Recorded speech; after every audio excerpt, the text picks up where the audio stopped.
Ole masan Krista minin na bon chawin chibai kain bol bina he dunia ka hin sei nom hi a hi le hu hing na thu dol hong hi ding a he chi hu hing na thu dol he igam sung wa sedan zat chom mina ke se yen thu thung lui la ya hu hing na hi zat chom dewin a ke se yen thu thung tha khanga hu hing na thu dol hi ya chom dewin ki sei a ki za ji en che chun tu ni hen pakai thagau thiang pan pi na za la bible la dan le modan ki chi zo le hoi zo a ki he chu ka hin se dinga hen che ye chun montina kana mi te ho zo sen he chi he anavevin lang a di na sa wa hi le di na sa naw thu chu comment hin bolun lang di mozep na sa wa hi le adi poye ti le hchilai chi pi ti ham ti thu do na hin nei dingen ka hin tem ven a he aye chu tu lai khan to ta dung zoi hen he chi media mang cha hen mi tam ta in pathen thu het ben na akinezin ke ma jeng jong youtube a ko na pathen thu het be la a khat ka hi je en aphacho ma jengen ye chun sharing ye dan no le imu dano isei khom naw khat jong a hi je en he chi he tom ngai ta a abula ko na top chan ge nei ne bat pi devin phat chom pi te dingen ka hin tem ben a he ole bible chu jon bung som le li changup chu isima hi le hi ti hin ane ke sei na he jesu na za ke hi lampi le thuta chu le hin na chu ka hi ke ya chi lo chu koima pa khom alung thei poi pathen ya thui sim naw phathe bo pyo han lang pakai su krista chun ke ma hi lampi chu ka hin thuta chu ka hin na chu ka hi ke ya chi lo chu koi ma pa ko ma thung thei poi ati na hi jon bung thum chang som de gup chi sim ke da hi le pathen hi banga hi van noi angai do da hin ko hi yong le ama ta san chan chun mang tha lo wa tun sot hin kem lo nei the ne dingen achapa chang khat chu apeta na hi ti ake muke de na he ya chu ko hi jong le ati na hi en mi zo se he krista zot pa krista ho pa krista kal klanga ati we mangcha wan gam lu ding hi so ke be na he ye chun yesu kristan ke ma hi lampi thuta chule hin na ka hi ati na he ole tu lai mi tam ta sedan ipiti seita wam ti a hi le thul hung loi khang lai hi dan thu wanga them chang na to athil bol wanga hu hing na chang a hi en aje chu hi chi thul hung loi khang lai hen pakai yesu krista ta san ding en apeng nai pon pakai yesu krista chu calvary cross a hung thinai pon ama khang a hi nai lo je chun thil bol wanga hu hing na khang dan thu zui ji a hu hing na khang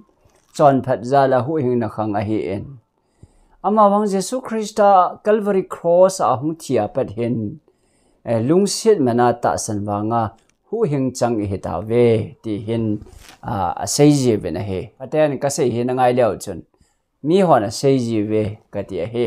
ai le hu hing na ja chom sei dan chi ti sei ta wam ti a he le adam chu kelngoi atha ji a them chang hu hing chang a hi pakai yesu krista wang a hi poi a ye chu adam khang lai hin yesu krista nai poi ati wa hi chuta ba ma chu noa yong chu konga sui ji a chu hu hing chang a hin them chang a hin ama khang lai yin yesu krista hi lai jen ipi ata san di ham thilpha bol ji a dan thu zui ja thupi zui ja hu hing hai bo ve krista wang he poi ti a se yong om me na he da bang chun abraham yong chu abraham khang lai mi te ho chun che patan ja hu hing chang he ti se yong om ke do ve na he he da bang ma chun mosi khang lai mi te yong chu yesu krista ta san ji a hi pon dan thu zui ji wa them chang he ve dan thu khang he aye chu mosi khang lai in jong yesu krista peng hi lai yen ta san ne yong nai lo thi yong thi nai lo ji ti ata san de ham chỉ chân thốt hồng lui khăng lại mi te họ dấu sẽ he Jesus Christa vanga thiam chang he povin dan thu je thil bol je a thiam chang he bo we ti a mi hon a hil je wa he chi chu di hinam di lo ham ti he ise chen dio ngai jin a he ole ve le han Genesis bung thum chang som ni la khat chu ve le han ipi thui mo bam ti a he le ana simotive Chuin pakai pathianin mihem pa le azino ding chon 7 pon sil asem pi in ani thon chun asil pi na he akiti na he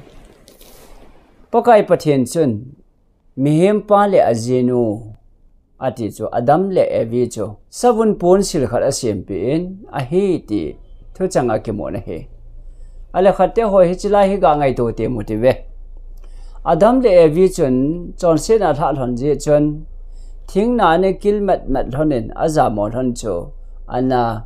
tum thonin ana le khu thonin na hi ina hi lo in head chen salo cha he ta na hi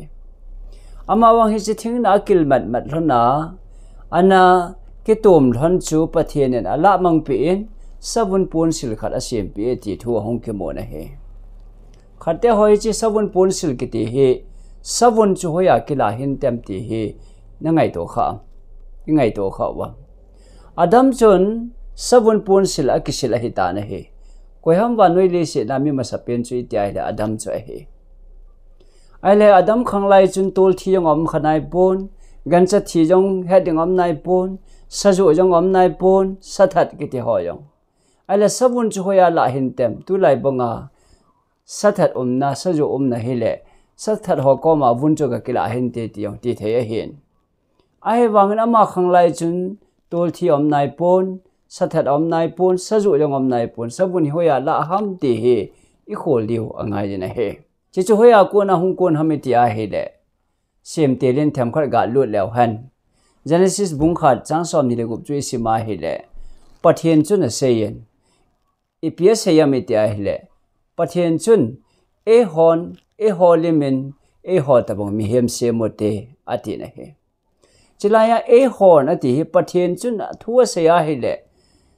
e hon ti kam chang hi amang je na he ole e ho ki ti teng le ho tha do pawin vai phe paw simte paw koi paw hi jong lew han e ho paw zo se hen e hon ki ti teng le plural a hi je na he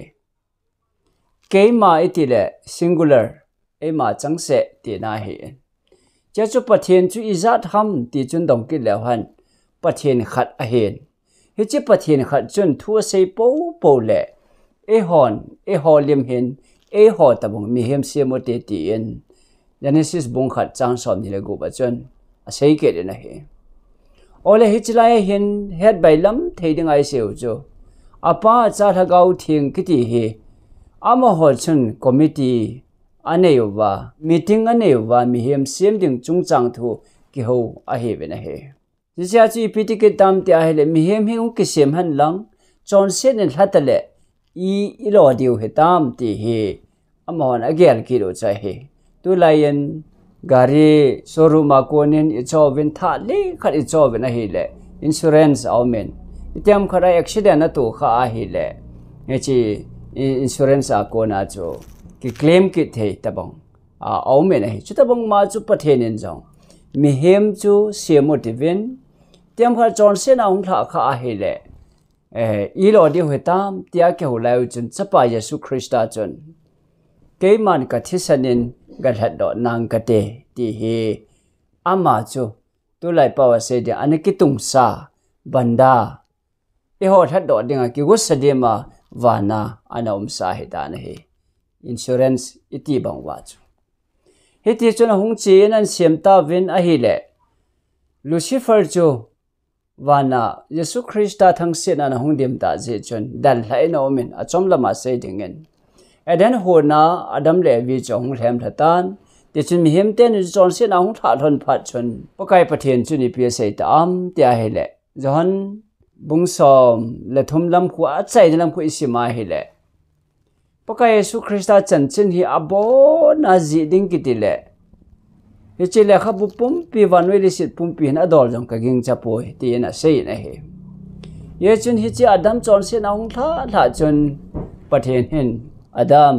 ka thu sei na ngai lo wa thu ngai lo wa na ma ku na ngai ta lo ji a he thideng na he tan che ye chun na thi lo na dingen kel ngoi khat khu ga kain lang ga lain lang kel ngoi chu hin that tan ati a kel ngoi chu atha sa he chai hen isei bang when study together hen chi kel ngoi chu atha a alol a na thisan hung ki kho a pen gina be ta ki sei gina thisan ki kho la ho so mu lai ta chun Adam chun ke ma mi chon se je a chon se na nei lo hi chi kel ngoi no khat thisan ka so a ama thina ka bol do banga he ni kho khat teng ta le Calvary cross a pathen kel ngoi no Jesu Christa chu hung thi de he ti chu alung mit a alhagau lung mit a chu he che savun kel ngoi no atha vun an ki sil chu che chun Christa ta san na an nei sa he ta na he ole he thiam na wam ka he pu na he Adam in savun an ki sil pa chun he chi savun chun Christa thiam chan na ding ti chu anavet sa he ta na he so pite ho ye chu Adam mi masapen pa yong chu ta san na ja la Christa ke ma chon sit ja Calvary cross a hung thiding a he to a kel ngoi chon sin a nei lo khat ka tha a e ka za mo ka ki tom ma thiam ka chana ka zum hu na ka ne ya e hita bonga he ni kho khat teng le ke ma chon sit ji ke ma zum la za ka tho ding ho khela tho ding yung tha do ding pathen kel ngoi no Jesu Christa he Calvary a hung thiding he de cho alung mit a anamua a heta ne he chi he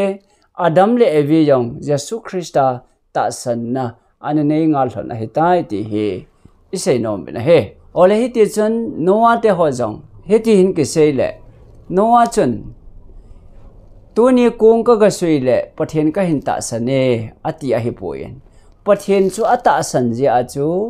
kong chu a sui the a hi so pite ho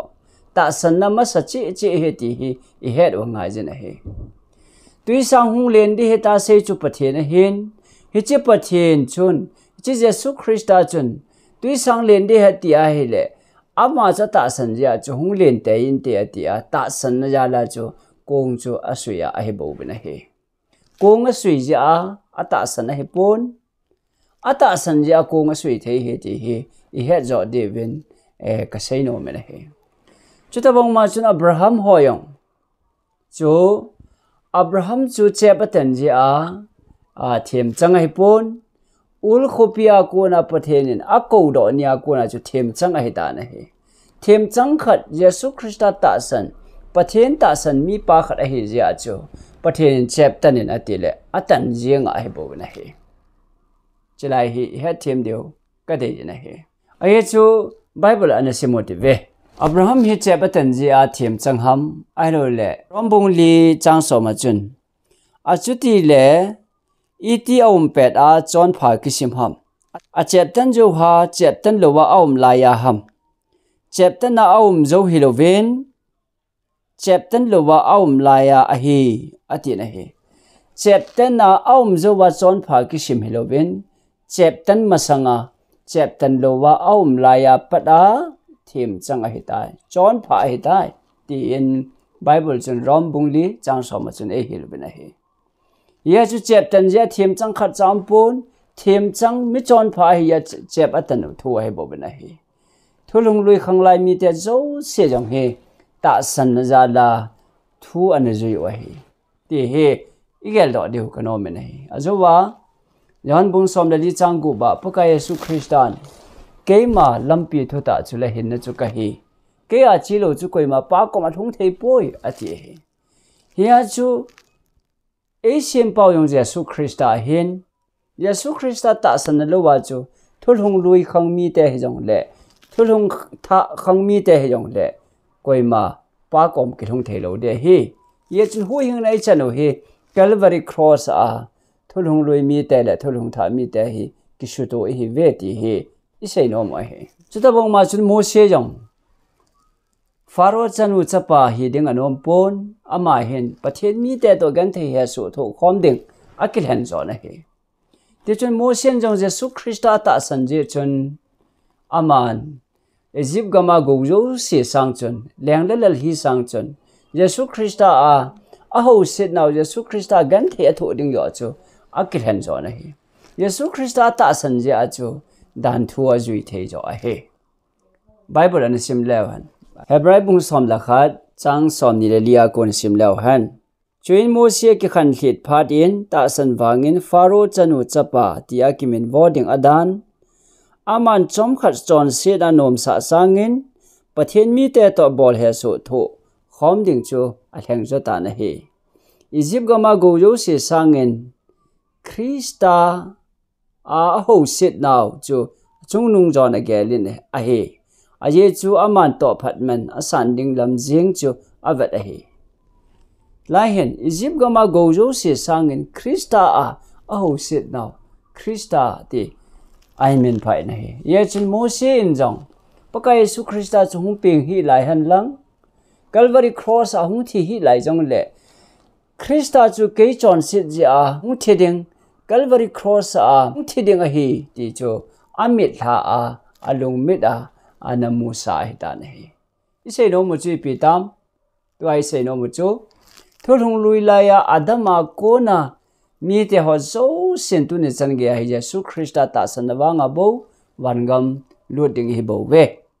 ti hi isei no mo he ai le thulung lui lai mi te ho suni ti pa Jesu Christa cha ta san theu ham iti ai le esai thiam ga hon asei ta vin nunga thiang khara gayin chapa khar e ki pewe ti ho seyin ten le meka thiam ga ho chuni pi sayam ti a hele o Bethlehem hopi neu cha yong le chun ti in paka Yesu Christa pin ding thu an sei do ke din sam la bu ho yong chun dangka som thuma Zakaria lama yong chun agjo do ding thu ho an sei ke din hiti chun Exodus bung som le ni chang som li la gu ba chun kalchu kur sa tha te ngule hichikel chukur sa chu agu bang lo ding ti akiseyen sam som thum le li chang som ni chu vekit lew han pakain agu a chang a vet tu pi in agu khat cha jong ake he bong poi atike na hi agu chi pe vet sa na ham itya he le jon bung som le ko chang som thum le khat a konin som thum le thum semutin som thum le gup sim lew han hichini chu ki gin nia hin Kiginia thilongom dan chula dan ngai na hipon ajing chu chol nga nia hitain hichi ye chun pilet henga chuna thomo ben aki khat be pi ho chu la tha a kengu khat bo ding ngen a thomo ve ati na he chen kiginia hi ye chun chol nga nia thilong ho cho thing pela om dan lo na dingen chol nga ni chula ni lo pi nia hen juda hon pilet henga a kengu he bo ding le alongala mang na ding a thomo na he hi chun sipai ho chun a hungun aki khat be pi ma sapa keng le khat pa keng chu a he bongoi a hin Jesu ko ma hung ge jon a thi sa na hi ta chu movin a keng a he bong ta po ve ati na he chi a ki khat be te ni chu a zet le ve a ki khat be te ni chu a keng gu a khat bo wa ki gen ni Friday ni a cha la tha wa he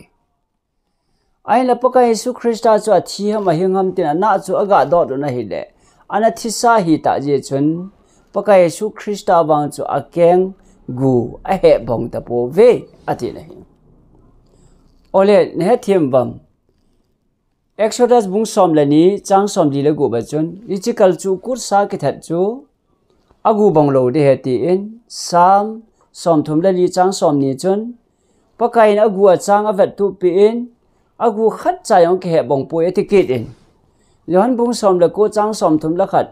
apar som thum la thum chun khatte ni keng chu aki he bongin paka Yesu Christa keng bang chu aki he bong ta poi an ti na hi ipia chi chuan se ham ti la chang som thum la gup chu hin seming ka te pathian le khabua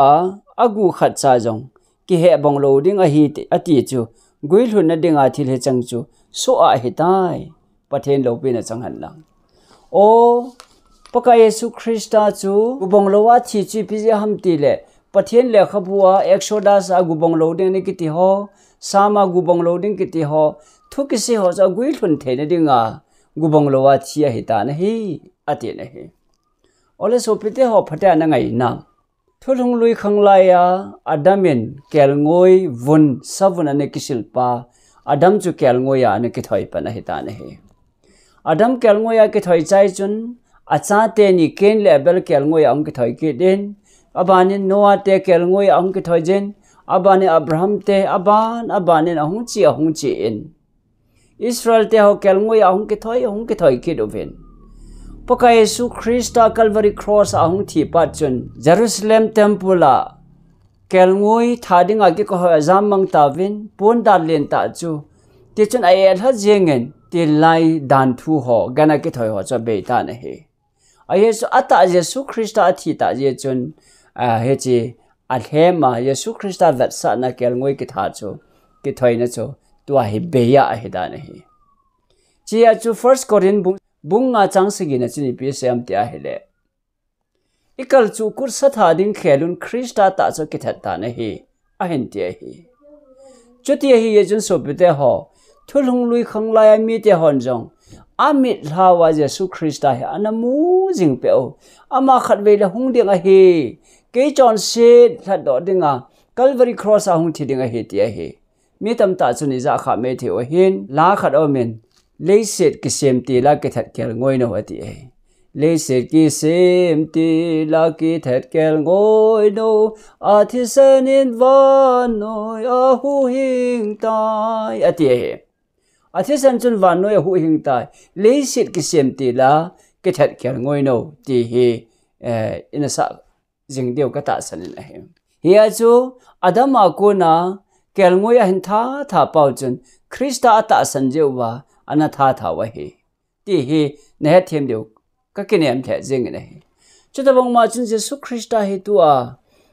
ahung thi Calvary Cross ahung thi phada hen tu lai mi te hen lungsit man ta san wa nga hu hing chang hi ta ve dan thu lo hi ta poye hallelujah tin isam ki ta ve ne hi adi na chom na hi jong le paka Jesu Krista Calvary Cross ahung thi a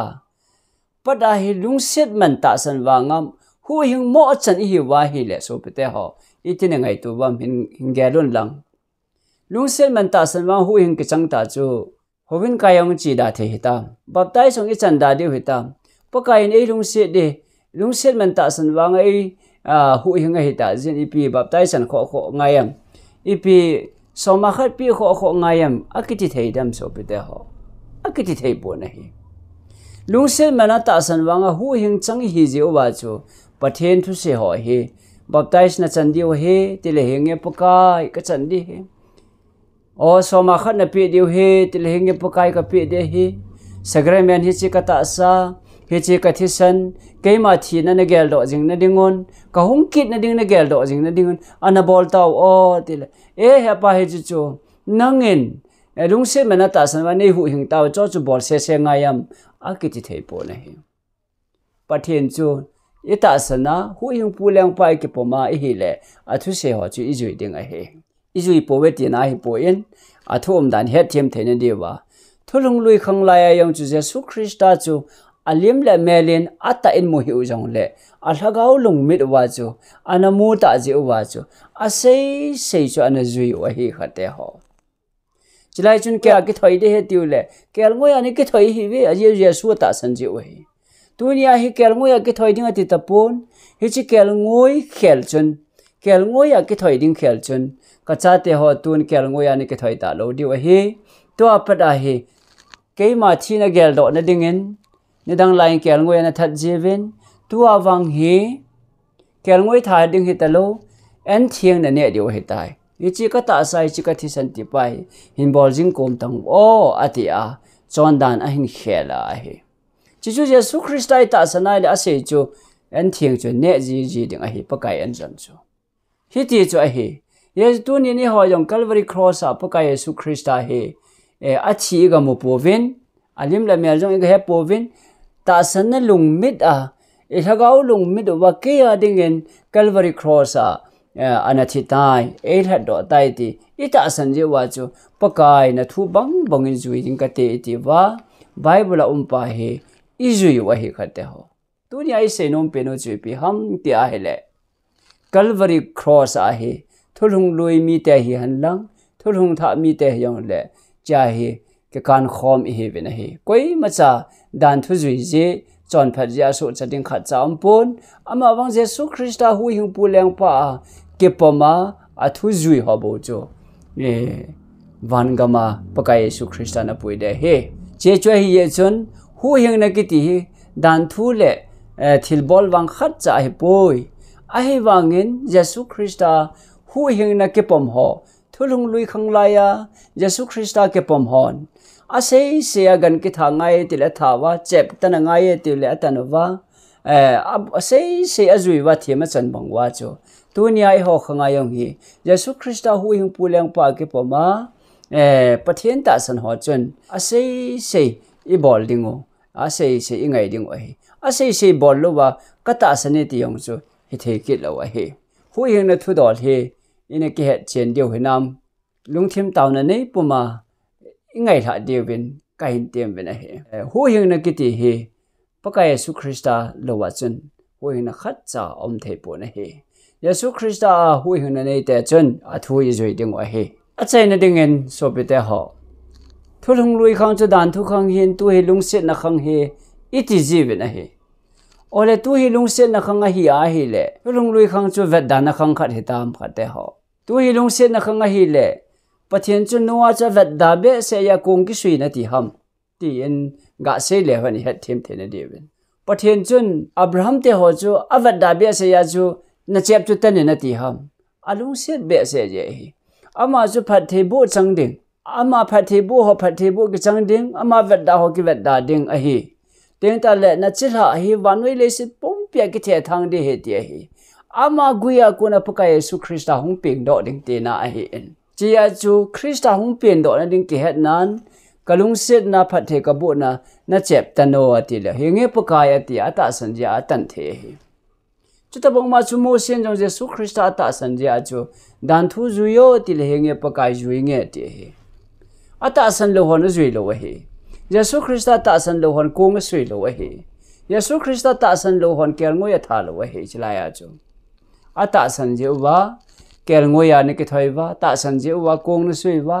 ata san je wa chep na tan wa ta san je wa dan thu na zui hi dunia jong Yesu Christa chu ta san wa hi le baptize bolin ti le bolin o an thieng ne ti le ne ding ke ngai dam ti le ke ngai dam ding o thin na hin kho mang ti le iman ding wa hi Calvary cross a chu Adam ako na tu ni san gaya yo se